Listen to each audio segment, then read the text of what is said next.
Hello and welcome to Alan History Nerd. In this video I'm looking at Elizabeth I's foreign policy 1588 to 1603, which essentially involves looking at war with Spain. This is part of my series for AQA Unit 1C on the Tudors 1485 to 1603. The specification has its key questions. One of these key questions relates to foreign relations, and it is how did relations with foreign powers change and how was the succession secured? In this one, I'm focusing on relations with foreign powers, notably with Spain and the ongoing hostilities between England and Spain. To start off with, I'm going to look at the Armada. Well, first of all, what was it? Well, it was this enormous kind of undertaking by the Spanish, gigantic fleet of ships being sent up from Spain, and the idea was that they were going to pick up Parma's army in the Netherlands and then invade England. The Spanish had spent 2 years preparing the Armada. It was delayed by the English attack on Cadiz. A large fleet, again, as I said, was supposed to leave and go to the Spanish Netherlands. Parma, amongst others, had doubts about this plan and its effectiveness. The death of the initial leader of the Armada, the Marquis of Santa Cruz, was a significant blow. His replacement, the Duke of Medina Sidonia, lacked experience in terms of actual command at sea and was notoriously a bad sailor and got really badly seasick. Philip claimed the Armada was a Catholic crusade, but it came almost 30 years after Elizabeth's settlement, so it seems a little strange in that way. The execution of Mary Queen of Scots can be cited as a reason, but mainly it's a reason because it removed the Catholic heir, meaning if Philip was successful, he could claim the English throne for himself rather than defeating Elizabeth and then having to hand the throne over to Mary Queen of Scots, and particularly given her connections to France. One of the most famous sayings about the Spanish Armada is "God blew and they scattered," and the wind and the weather and the Spanish inability to cope with the kind of the weather conditions in the Channel and the North Sea is probably the most significant reason for the defeat. Again, depending on your beliefs, the English definitely said that God sent the winds, and in fact, Philip himself put it down to the will of God. So there are other reasons as well. So the plan was flawed. Parma, as already mentioned, doubted the plan, especially as he didn't control much of the Dutch coastline. The Dutch leader, Justin of Nassau, I'm not sure I'm saying that right, but Justin, he was the leader of the Dutch, and he made a significant move in blocking Parma's troops' routes to the ports and making it even more difficult for Parma's army and the Armada to meet up. The leadership of Medina Sidonia, as I already mentioned, was very much lacking. He lacked experience to command at sea. He was notoriously badly seasick. On the counter, some historians argue he was a good delegator. There were leadership issues and decisions that would cause problems on the line. For example, the Spanish failure to trap the English fleet in the Solent was a big mistake. The next reason often given is English skill and tactics. The use of fire ships on the 6th of August sank a few ships, but more importantly cost the Spanish some cables and some anchors and forced them away from the coast. So it's more, I think it was more symbolic. The fire ships weren't enough to stop the Armada. Again, English attacks the following day on the 8th of August sank at most 3 ships and drove at most 3 ashore. I mean, the reports vary on it. I mean, the English ships were smaller and faster, so they tended to stay away from the larger Spanish ships. The English ships had better guns, it could shoot better distances, but actually the damage that they did to the Spanish ships was fairly negligible. Again, the cannonballs hit the Spanish ships. They might even made holes in the side, but they would only do this above the waterline, and you'd have carpenters and stuff inside the ship then repairing some of the damage. So the English with their fire ships and the cannons didn't really do enough to make a significant dent in the Armada, but they did push it away from the coast. They did put it at some degree of disarray. The amount of disarray is kind of disagreed about in some of the sources, but there was definite merit in the actions of the English commanders and the English sailors. But as I've already mentioned, the most significant reason for the Armada being unsuccessful was the northwesterly winds that drove the Spanish ships into the North Sea. They had to then try and head back to Spain around Scotland and Ireland, and many ships were lost on the coastlines as they tried to make this difficult sea journey. So the problems were kind of multiple, but although this is seen as an English victory, it's difficult to actually say overwhelmingly that the actions of the English were the main reasons for the Spanish failure. So the war with Spain then continues. So the Armada is not the end, although often when you study this bit of history lower down school, then you'll get to that, and then there was the Armada, and then it was all over. But it wasn't all over. So the war with Spain then continues, and it actually continues into 1604, beyond the end of the reign of Elizabeth. It was fought at sea, both off Western Europe and in the Caribbean. It was fought on mainland Europe, in both France and the Netherlands. It was fought in Ireland, where it interconnected with Tyrone's rebellion against Elizabeth's rule. To start off with, if we look at the war at sea, now most of the war at sea was financed privately by these privateers rather than by the crown. I mean, normally actually it was a kind of a bit of a mix with some royal money and some private finances in there. And it was undertaken by these privateers who were essentially pirates under a royal license, and they sought to make profit through their plunder. 236 vessels operated between 1589 and 1591, so this is a fairly large undertaking. That bit about profit is really significant, and it confuses the aims of English foreign policy at this point, because a lot of the privateers are just out to make as much money as possible rather than thinking strategically about where were the best places to hit, what were the best ships to attack. To them, the best ships to attack were the ships with the most treasure on them, and though that would be helpful to English foreign policy in disrupting Spanish finances and the ability of Spain to pay its own military, it wasn't done in a particularly joined up way. We see various instances as time went on.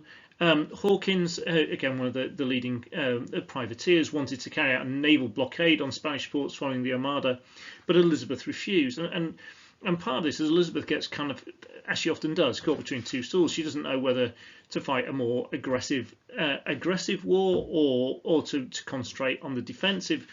English resources are very limited compared to those of Spain, and therefore kind of overextending herself. It is risky, but this is the moment of advantage, and could she press it home?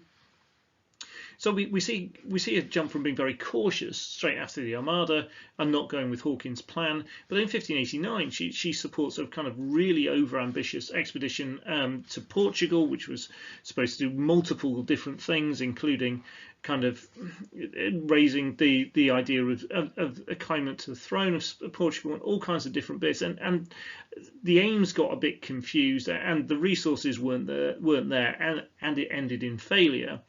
So Elizabeth can kind of go, well, maybe I'm right not to be overambitious and commit to things because they can go wrong. But it's that bit where even when she commits, she isn't maybe willing to put enough resources behind it. There's then a kind of a whole range of stuff in terms of the chronology of the war at sea.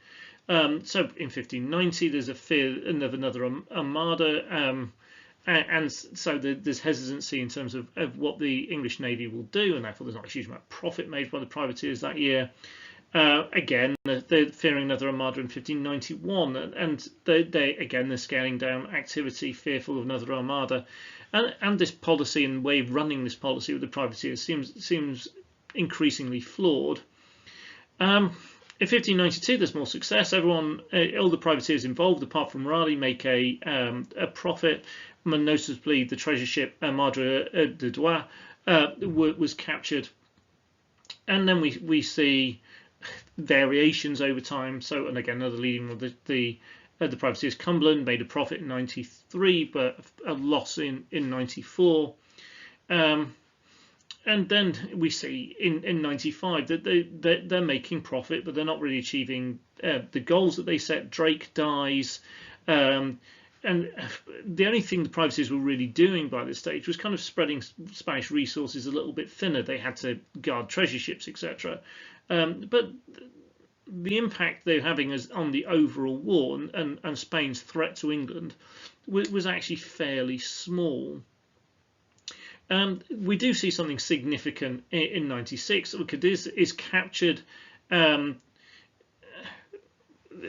Spain, it feels humiliated by Philip, feels kind of personally humiliated by the capture of Cadiz, although the English failed to kind of to build on their success. They sunk ships, they looted Cadiz, but they didn't hold it. They didn't go and take on the Spanish fleet, which was in Lisbon.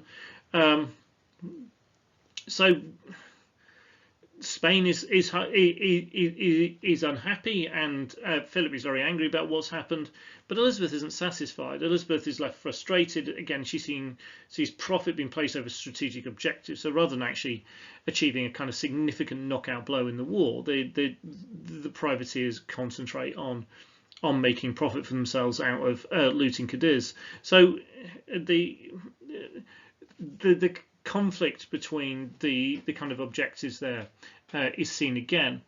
In 1597 and 1598, we see some further failures. There's an armada bound for Ireland, which Essex failed to attack, partly because of the weather. He then heads off to the Azores to do some plundering, rather than engage the fleet, which is still coming towards Ireland. The fleet doesn't make it to Ireland, but that's due to the weather again, rather than anything to do with Essex. Cumberland manages to take Puerto Rico briefly, but doesn't manage to hold on to it. And so again, we're seeing sparring really between the English and the Spanish, but nobody managing to land anything like a knockout blow. We also see fighting in France. So Henry IV, a Huguenot, came to the throne in 1589, but he's king really in name only to start off with. Most of France, including Paris, is controlled by the Catholic League. Catholic League has Spanish support, and so Henry, as a Protestant, looks for English support. And Elizabeth was persuaded to send troops to help Henry. And she had these 3,600 men ready to go under the command of Lord Willoughby. Henry has a success, and she thinks, oh, well, maybe I don't need to send them. I won't send them. But Willoughby sets sail anyway and lands in France. Willoughby and his men fought for Henry in northern France and were successful. Henry took Paris, despite the Duke of Parma sending troops to support the Catholic League. So here we see English support for Henry outweighing Spanish support for the Catholic League. In November 1590, Henry again needs support from Elizabeth. Elizabeth sent two forces, a group of men under Sir John Norris in Brittany and another group of men under Sir Roger Williams in Normandy. There's not much achieved in Normandy, but Norris and his men saw a lot more action in Brittany and a lot more success. For example, destroying the Spanish fortress of Crozon. And here we see them really kind of dampening and damaging the Spanish ambitions in Brittany. And this is, again, strategically fairly significant. Brittany, kind of an important part of the French coastline. Now, despite some strategic success, Elizabeth's relationship with Henry soured. She was particularly, I think, upset about the fact she kept on being asked for help and supplying men and expertise, but not really seeing much benefit the other way from Henry, and eventually not much comes from Elizabeth's kind of pursuit of Huguenot support in France, though there are some strategic advantages to what happens here. And again, all of it is keeping the Spanish occupied. And one of the things it does do is it draws Spanish troops out of the Netherlands and into France, which then helps the French. Not only is Elizabeth helping the French, but she's also helping the Dutch, and the Dutch rebels then have less of Parma's men to fight against. So Following the Armada, Lord Willoughby had led troops in the Netherlands. Again, familiar name, and we've heard of him before. He was victorious at Bergen op Zoom, but lost at Gertrudenberg. Again, I'm not sure on the pronunciation. And he is then replaced by Sir Francis Vere. Vere seems to have been a very, very capable commander. He built a good relationship with the Dutch leader Maurice of Nassau, and they took the key towns of Zutphen, Deventer, and Nijmegen. And so in this we're seeing real success for the Dutch rebels with English support. Palmer died of wounds in 1592. Sources suggest Philip was considering dismissing him at this point anyway. And by 1594, the Spanish had been forced out of the northern Netherlands, which became an independent state. The southern Netherlands were still under Spanish control, but were partly autonomous. English aims here in the Netherlands had been achieved. So England wanted to prevent the dominance of either of the major powers, either the Spanish or the French, in the Netherlands. They wanted an independent Netherlands. Netherlands is really important strategically and trade-wise for England. And so this is a significant success for Elizabeth, and it again helps the security of England. Remember, the plan with the Armada had been to land it in the northern Netherlands and fill it with troops and then take it over to England. So here, at least, Elizabeth was successful. Another area of great difficulty for Elizabeth was Ireland. We see Tyrone's rebellion in 1595. And this spreads out from Ulster with the support of the O'Donnells and the Maguires and other leaders of the Irish clans. In 1596, the Spanish sought to send an armada to Ireland, including a Spanish contingent. The winds again intervened, and this is the one where we see Essex failing to engage it and instead setting off to the Azores to plunder treasure instead. In 1598, the English were defeated at the Battle of Yellowford. Ireland beyond the Pale, which is an area around Dublin, was essentially firmly out of English control. And an independent Catholic Ireland looked very likely, something Spain would look to exploit. The Earl of Essex was sent to Ireland as Lord Lieutenant.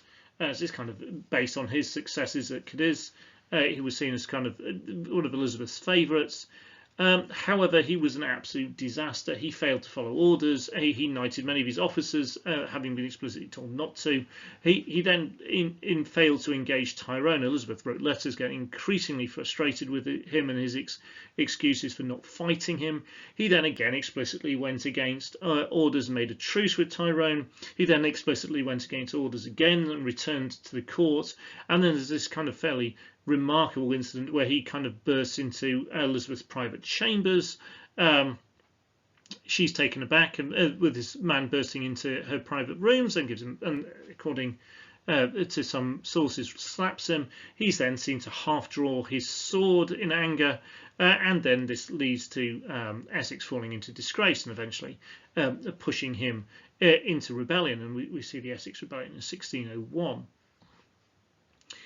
It appears Essex was the problem, because without Essex, the English started to be successful in Ireland. Mountjoy, who'd been sent out to replace him, proved to be an excellent replacement. In 1601, the Spanish landed troops and saved Tyrone's forces from complete defeat. His ally O'Donnell was defeated and fled on Christmas Eve 1601 with the Spanish, and then we see a negotiated peace with Tyrone in 1603. Elizabeth had died by this point, but Tyrone didn't know, and Mountjoy was just very, very keen to get home and make sure he was in with the new king, and so Tyrone probably got better terms than he could otherwise have expected. So what does this all mean in terms of assessment? Well, remember, for questions on the A-level history paper 1C, there has to be, each question has to cover at least 20 years. So for anything going all the way to the end of Elizabeth's reign in 1603, could not start any later than 1583, possibly Again, if you're doing the last period, maybe you'd start it with the pacification of Ghent in 1576, or even earlier. Again, it could be a much broader look at Anglo-Spanish relations, to stretch to the end of, again, if you're stretching to the end of her reign in 1603. So 20 years is the minimum. There is no maximum really. So it could be the whole of Elizabeth's reign, or a significant chunk of it. In particular, looking at relationship with Spain. So things to think about with all this: think about changing continuity in Elizabeth's policies and relations with other nations, notably Spain and the Netherlands, and that changes over time in terms of both of them. Think about cause and consequence. Was Elizabeth provoking Spain, or was Spain the aggressor? So is this war about Spanish imperialism essentially, and England defending itself, or is there more to it than that? Is England playing a more aggressive role? We see again the actions of the privateers. We see attacks on Spanish ports. We see numerous actions in which Elizabeth and the English can be seen as the aggressors. But essentially, Elizabeth is probably most minded towards a defensive war, and what she's hoping for is to make sure Spain is too weak to attack. So although she's taking proactive action, for example in France and in the Netherlands, is she doing this because she wants to further some kind of Protestant aims and against the Catholic-dominated powers of Europe, or is this simply defensive? So if she can push the Catholic influence out of northern Netherlands, if she can support the Protestants in France, that makes England more secure, in which case it's defensive. Think about success. Were Elizabeth's policies successful? Well, if it's merely defensive, then yes, England's not successfully invaded. So again, the Netherlands, there's probably more success in the Netherlands than there is in France. Does what success there is come down more to luck than judgment? I mean, there's the main Armada in '88 and then the subsequent one in '96, which again fail largely because of the weather rather than anything that Elizabeth and her people do. Think also about how well served she was by the men she entrusted with military matters. Do they do a good job? Is there problems with in terms of the aims and what is going on? So thank you very much for watching. Please don't forget to like the video if it's been any use to you, or leave any comments. If you haven't subscribed to Alan History Nerd already, then please do. There's lots more videos on this unit and many other history units, and also lots and lots of stuff on A-level politics as well. So thank you for watching.